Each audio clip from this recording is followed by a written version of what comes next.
El licenciado Alejandro Habib Nicolás, si es tan amable.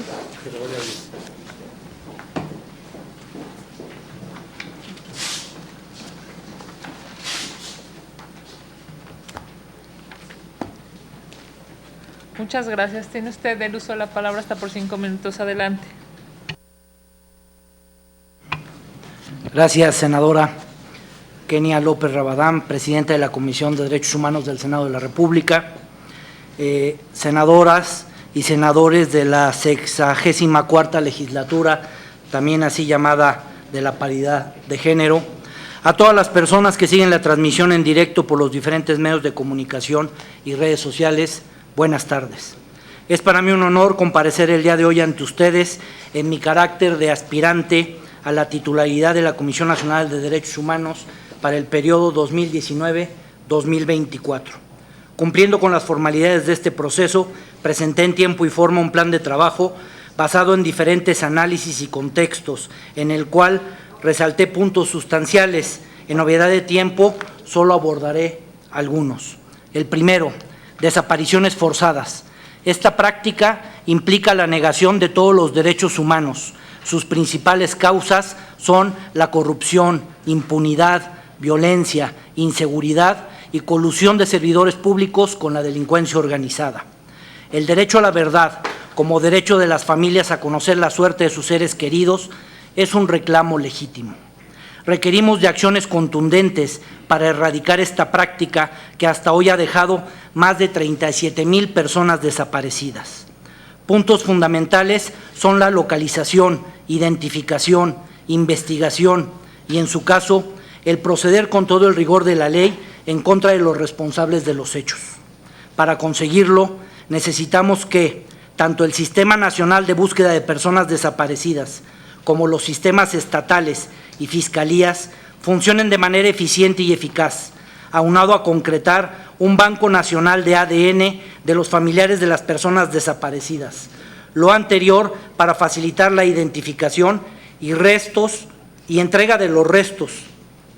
El acompañamiento que debemos darle a las familias deberá comprender también la reparación integral del daño, la garantía de no repetición y, cuando así proceda, la disculpa pública. Es urgente el fortalecimiento del mecanismo de protección a periodistas y defensores de derechos humanos, así como la puesta en marcha en las entidades federativas. Se deben investigar los actos de violencia contra ellos y sancionar a sus responsables. El segundo tema, tortura. Este ha sido uno de los temas más observados por organismos internacionales hacia nuestro país. La Ley General para investigar, prevenir y sancionar a la tortura, así como la Ley Nacional del Registro de Detenciones, establecen las obligaciones estatales con respecto a concretar acciones específicas sobre este delito. Resalto el sistema de consulta del Registro Nacional de Detenciones, herramienta de control sobre la forma en que se efectuó la detención de personas por la autoridad, con la finalidad de evitar la violación de derechos humanos. En concordancia con lo anterior, se debe contar, tanto a nivel nacional como estatal, con los equipos multidisciplinarios necesarios y capacitados en la elaboración del Protocolo de Estambul, con el objetivo de detectar, atender y castigar este delito. Atención a grupos vulnerables. Solo mencionaré en este momento a las mujeres, quienes están siendo maltratadas, discriminadas y privadas de la vida. El feminicidio no solo se combate o resuelve con una alerta de género, se requiere de acciones concretas y contundentes, empezando por la prevención como parte del actuar del sistema de procuración de justicia. Sobre este punto, quiero compartirles que como Ombudsperson del Estado de Hidalgo emití una recomendación dirigida a la Procuraduría General de Justicia del Estado y al Centro de Justicia para Mujeres, la cual se las voy a dejar por si gustan analizarla. En nuestras investigaciones detectamos que la víctima directa en la carpeta de investigación iniciada ante el Ministerio Público por el delito de feminicidio había iniciado anteriormente en 4 ocasiones carpetas de investigación por el delito de violencia intrafamiliar ante diferentes ministerios públicos y nunca se acumularon. Esto generó que no se dictaran las medidas de protección de forma gradual, necesarias y suficientes, lo que derivó en el feminicidio que se pudo haber evitado. La recomendación fue en el sentido de la modificación del sistema de inicio e integración de carpetas de investigación, con la finalidad de que se identifique cuando haya coincidencia con las víctimas y así se acumulen y se proceda a dictar medidas de protección necesarias y suficientes en cada caso. El cuarto de los puntos, trabajar de la mano con las organizaciones de la sociedad civil. Esta es una tarea diaria. Las organizaciones son el termómetro de muchos temas. Debemos de aprovechar su expertise para trabajar con ellos de la mano. Bueno, se me ha terminado el tiempo, solo me faltaba un punto, pero estoy a sus órdenes. ¿Sí? El quinto de los puntos, necesitamos un ombudsperson cercano al pueblo y proactivo en los grandes temas nacionales. Participar activamente en los ejercicios de Parlamento abierto, en la armonización legislativa, en el tema de migración, que debe de ser ordenada y segura, y intervenir de oficio en aquellos casos que afecten gravemente a la sociedad. Y pongo un ejemplo como el que hicimos en el estado de Hidalgo, en relación con la problemática que enfrentan varios municipios de este estado y de otros más, y es en relación a los linchamientos. Nosotros emitimos una recomendación general dirigida a los presidentes municipales para que se hagan cargo de la gobernanza. Observamos en estos asuntos violaciones en la actuación, en los protocolos del primer respondiente y del uso de la fuerza. Con su inacción provocaron que la ciudadanía pase de ser víctima a victimaria por hartazgo, decepción o manipulación. A la par hicimos un protocolo para el control de multitudes que al día de hoy ha evitado más de 20 linchamientos. Toda mi vida me he preparado para este tipo de retos. Cuento con la experiencia, sensibilidad, pasión y firmeza para encabezar los trabajos de una institución como es la Comisión Nacional de Derechos Humanos. He pasado en 3 ocasiones por el tamiz del Congreso local. En todos estos encargos he dado buenos resultados. Si me dan la oportunidad, no le voy a fallar a los mexicanos. Muchas gracias. Muchas gracias por su presencia el día de hoy. Vamos a preguntar lo remitido por las ONGs. ¿Le parece necesario, a la par del fortalecimiento del sistema de justicia mexicano, la creación de mecanismos internacionales o extraordinarios de justicia contra la impunidad?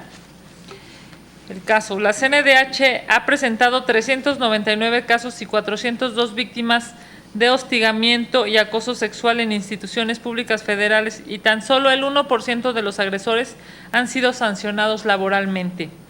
Desde el ámbito de su competencia, ¿qué acciones implementaría para lograr que las autoridades acepten las recomendaciones y cese la violación de derechos humanos? Tiene 4 minutos para contestar. Muchas gracias.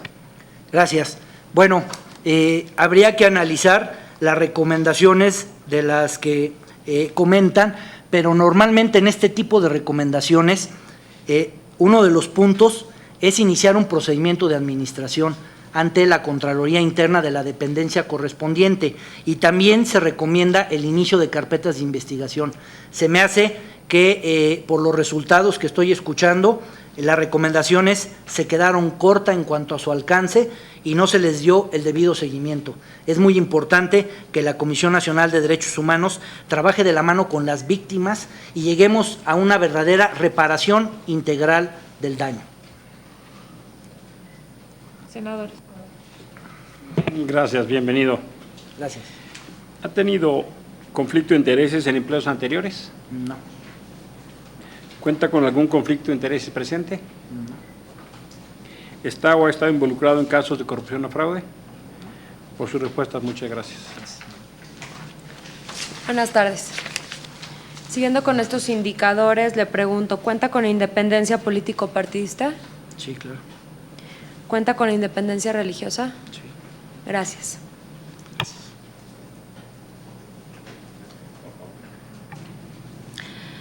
Probidad.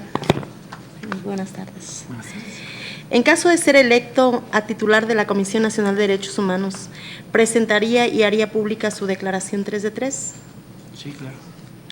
¿Ha sido señalado, denunciado o cuenta con sentencia condenatoria por violencia familiar o delitos sexuales? No. ¿Ha sido señalado, denunciado o cuenta con sentencia condenatoria por incumplimiento a sus obligaciones alimentarias? No. ¿Ha expresado opiniones públicas a medios o redes sociales contrarias a los derechos humanos? No. Gracias. Buenas tardes. Buenas tardes, señora. ¿Está usted comprometido con la progresividad de los derechos humanos? Sí, por supuesto. ¿Ha trabajado con víctimas de violaciones a derechos humanos? Sí, claro, con muchas. Te agradezco, muy amable. Gracias.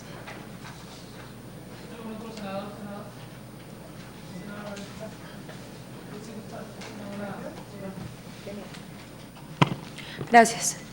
Brevemente me gustaría que abundara más respecto a las acciones y propuestas de ser electo en cuanto al tema de reparación del daño y la garantía de no repetición. Al final.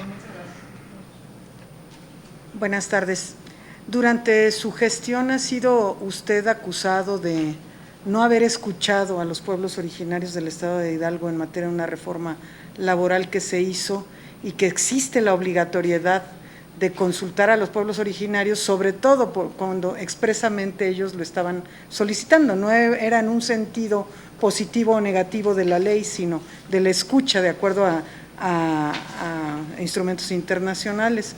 Entonces me gustaría que nos hablara un poco al respecto. También en el Estado de Hidalgo se conoce su cercanía con el PRI. También si pudiera hablarnos al respecto. Gracias. Y usted fue magistrado presidente del Tribunal del Poder Judicial. Del Tribunal Electoral. Del senador. Tribunal Electoral. Correcto. Sí.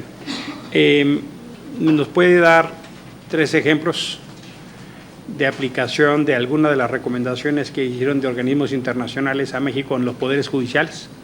3 cosas que haya usted como presidente del tribunal implementado de las recomendaciones del derecho internacional de derechos humanos.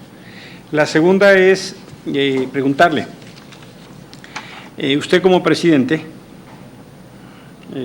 designó como visitador general al ex Procurador General de Justicia del Estado de Hidalgo, Ramiro Lara Salinas, en cuya gestión se denunciaron posibles prácticas de tortura por parte de agentes y presunta fabricación de culpables. Esas denuncias públicas, ese debate público no fue suficiente como para que usted repensara su invitación, tomando en cuenta que el ombudsman es una figura cuya magistratura moral es fundamental. Digamos, si alguien que fuere denunciado o está en medio de esa controversia y usted lo invita como primer visitador, ¿no cree que eso afecta la credibilidad de la comisión que usted preside?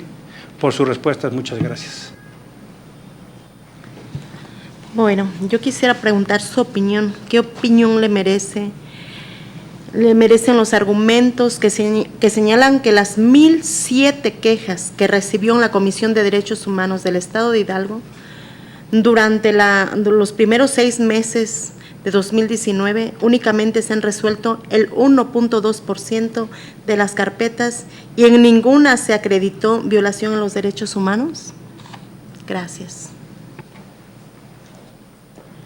Alguno de los que le antecedieron fue asesor de un Procurador General de la República en la administración federal pasada. Usted tiene un currículum en el que hay una vinculación, entre otras cosas, con las áreas de procuración de justicia de su estado natal. Yo le preguntaría a un comentario que usted hizo y teniendo hechos recientes que mucho han lastimado al país. Mencionó, hoy en día existen servidores públicos vinculados a grupos criminales, en pocas palabras. ¿Tuvo usted evidencia de ello?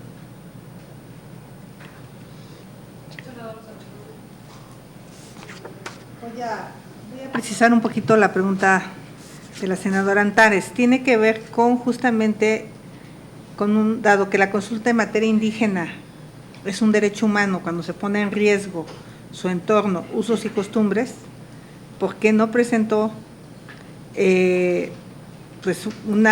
por qué no representó como Comisión de Derechos Humanos Estatal a los indígenas que le solicitaron promover una acción de inconstitucional contra las irregularidades en la etapa del procedimiento legislativo consistente en la consulta indígena que se llevó a cabo dentro del Congreso local? Escuché que decía que si lo hacía habría un retroceso en derechos, pero me parecía que sí había avances, pero no suficientes, pero sobre todo se había violado el derecho a consulta. Adelante, tiene 4 minutos para responder y concluir su participación. Muchas gracias. Bueno, va a ser un poco complicado en 4 minutos poder contestar todas las preguntas, pero voy a procurar hacerlo. Con respecto a la coincidencia de 2 de ellas, el por qué no se ejercitó una acción de inconstitucionalidad por parte de la Comisión de Derechos Humanos con respecto a la reforma, y quisiera aclarar el punto porque la senadora comentó que era laboral, no es laboral, es electoral. Bueno, entonces a lo mejor escuché mal, es efectivamente electoral. Nosotros hicimos el estudio, tuvimos reuniones con el área de acciones de inconstitucionalidad de la Comisión Nacional de Derechos Humanos para intercambiar criterios. Nosotros consideramos que se podían tomar como acciones afirmativas a favor de este grupo vulnerable la reforma legal, más allá de que pudiera existir o no un vicio por cuanto hacia las consultas, porque efectivamente se hicieron consultas, no quedó perfectamente claro el procedimiento a fondo de las consultas que se hicieron y el número de participantes fue mínimo, más sin embargo traía consigo un beneficio porque se está incorporando de manera legal a nivel ejemplo, incluso a nivel nacional, la incorporación de este grupo vulnerable y la integración en planillas por porcentajes. Eso fue lo que nos motivó a no promover la acción de inconstitucionalidad. Por cuanto hace a la pregunta, si cuando fui magistrado presidente del Tribunal Electoral invocamos o utilizamos o hicimos uso de recomendaciones hechas por parte de instancias internacionales, efectivamente. Bueno, como Tribunal Electoral y como juzgadores en esta materia, nosotros juzgamos con perspectiva de género, que es un tema muy importante, derivada de la recomendación de la Corte Interamericana. Nosotros estudiamos y resolvimos en consecuencia a favor de los derechos político-electorales de los ciudadanos, no solo con el derecho de votar y ser votado, sino en el ejercicio del cargo. Y tengo a la mente algunos ejemplos de regidores que estaban siendo excluidos, no los dejaban participar al interior del cabildo. Nosotros resolvimos en consecuencia y se ordenó que fueran reinstalados, que se les cubrieran las dietas correspondientes y lo más importante, que se les diera la información que para el caso fuese necesario. Y otro de los criterios que utilizamos fue el relativo con la paridad de género, tanto vertical como horizontal. Eso es en la materia electoral. Por cuanto hace al número de quejas, me dan un número de 1,007 quejas o carpetas iniciadas y que solamente se ha resuelto el 1%. Yo quisiera aclarar que este dato es incorrecto. Existen diferentes maneras de resolver una queja. Algunas se van al archivo por falta de interés, otras por no haber sido ratificadas, otras se resuelven cuando no hay violación a derechos humanos. En otras, cuando la violación no es grave, se emiten propuestas de solución y por último se emiten las recomendaciones. En el ínter podemos allegar a las partes a una amigable composición. Todo esto puede suceder para resolver una queja y efectivamente nosotros sí hemos resuelto violaciones a derechos humanos en lo que va del año, emitiendo recomendaciones específicas y emitiendo recomendaciones generales. Pues posiblemente se me fue alguna. Su colaborador Perdón.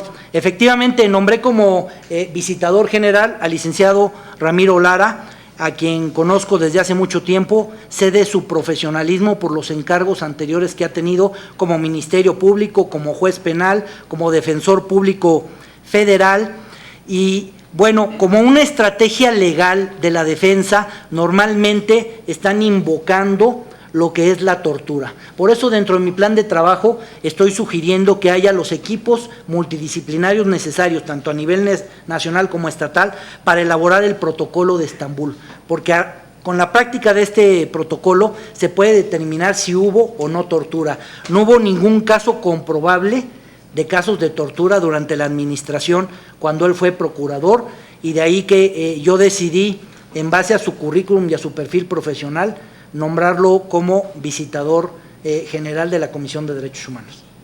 No sé si me faltó alguna, perdón. 3 ejemplos. ¿De qué? De aplicación de recomendaciones internacionales En el Tribunal Electoral. Ya las comenté, pero si gusta las vuelvo a repetir, senador. Una de ellas fue utilizando los criterios de perspectiva de género al momento de resolver. Otro fue relacionado con la paridad de género, tanto vertical como horizontal. Y otro más en base a resolución de la propia Corte Interamericana por cuanto hace a la protección y defensa de los derechos político-electorales. Si bien es cierto, no se encontraba regulado en ese momento en Hidalgo específicamente, nosotros emitimos la resolución y no solo fue por el derecho de votar y ser votado, sino también en el ejercicio del cargo, y puse como ejemplo el de un caso en concreto de regidores que estaban siendo excluidos del trabajo en el ayuntamiento. Ordenamos que se les diera acceso, que se les diera la información y que se le pagaran las dietas correspondientes. Muchas gracias, licenciado Habib Nicolás Alejandro. Gracias por su presencia. No, al esta contrario, tarde, muchísimas noche. gracias, con permiso. Muchas gracias.